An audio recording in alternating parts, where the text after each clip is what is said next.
What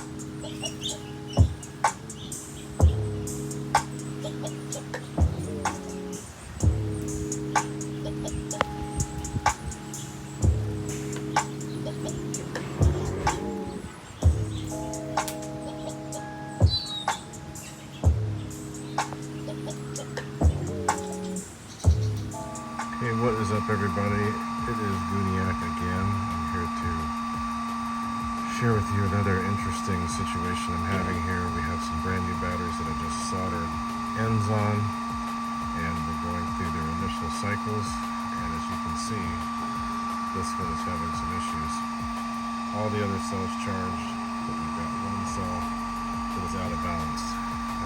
Not really that big of a deal if you know how to handle it, but if you don't, you're just going to have to sit here with this on very low amperage, and it's going to try to go through everything and just very slowly bring this up.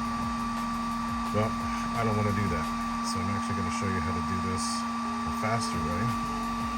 So all the other cells are up to what they need to be, it's just that one that's not, and thankfully it's the one at the very end. So we can figure that out pretty quickly. So I'm using the one charger right now. I have to use my ISDT because it's an 8S.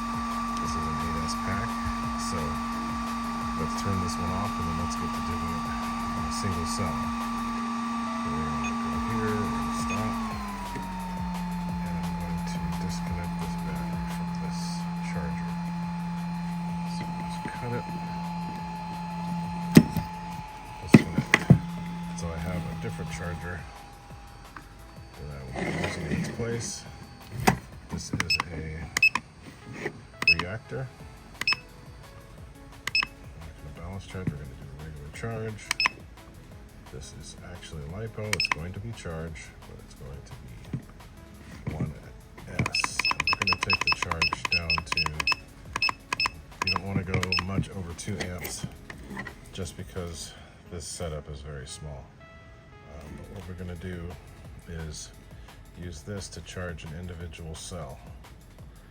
Normally I'd have to go through and figure out which one it is, but I think we're pretty much going to be able to get to which cell it is. It's probably the one here at the end. So all the other cells were at 4.21. This other cell was at 4.08. So let's figure out which one it is. It said it was at the end, so let's go to the end. And again, let's go. I'm going to go to here. We're going to go to 1S. So let's see if we've got the right one.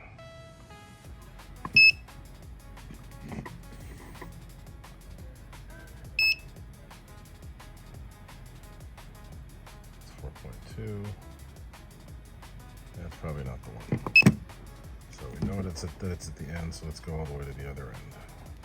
Let's start again.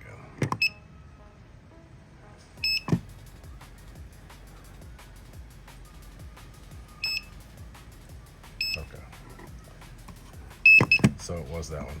So this is another thing you got to recognize too. Sometimes you cannot charge as fast as you want. So we're gonna have to go below 2 amps. Let's go down to 1 amp. If you go too high, it makes you think that you're getting a higher reading than you really are. So let's go down to 1. I think that is the cell. Yes, it is. So see, it started at 4.08. So, as you can see, it not going to take that much to get it there. It's still close to 1 amp, but it's showing 4.2, so let's drop the amperage. Let's drop it to 6,000 milliamps. Right, I did that wrong. You're getting to do all this with me, the good and the bad. Alright, so see, I dropped down to 415.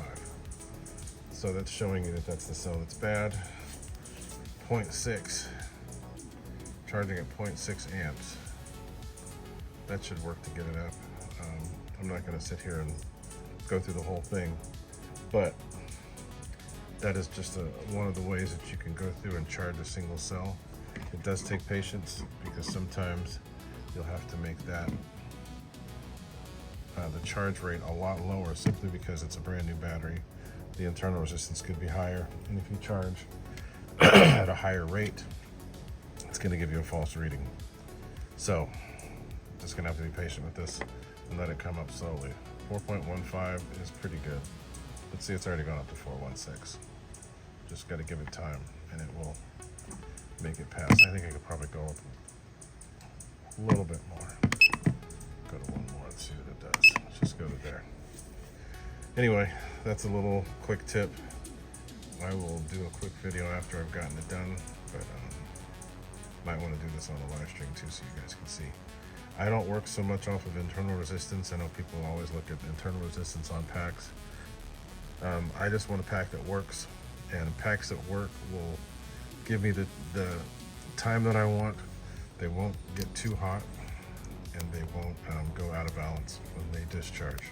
So yes, there are packs that have too high of a resistance to do certain loads, but I just want stuff to work for what I want it to work for.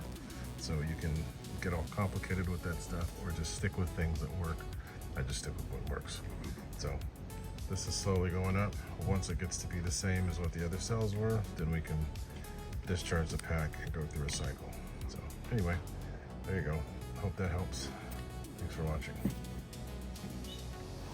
Okay, so as you can see, it's taken a little over an hour to get this closer to where it should be. It stopped at 4.21, but after sitting for a little bit, it dropped to 4.18.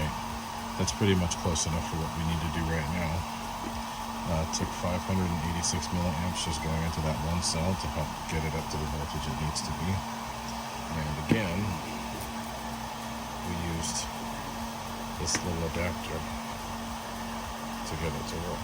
So now that it's there, clear this, we're done with this charger. We will go back to the ISDT charger and see if it will finish its charge cycle.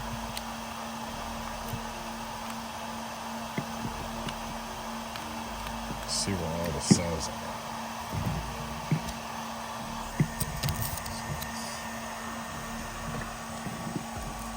To where you can see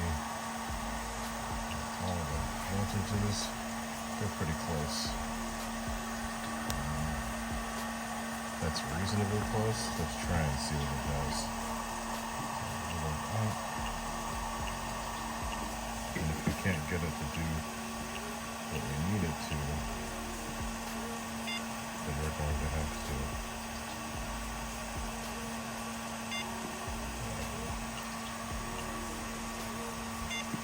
try something different.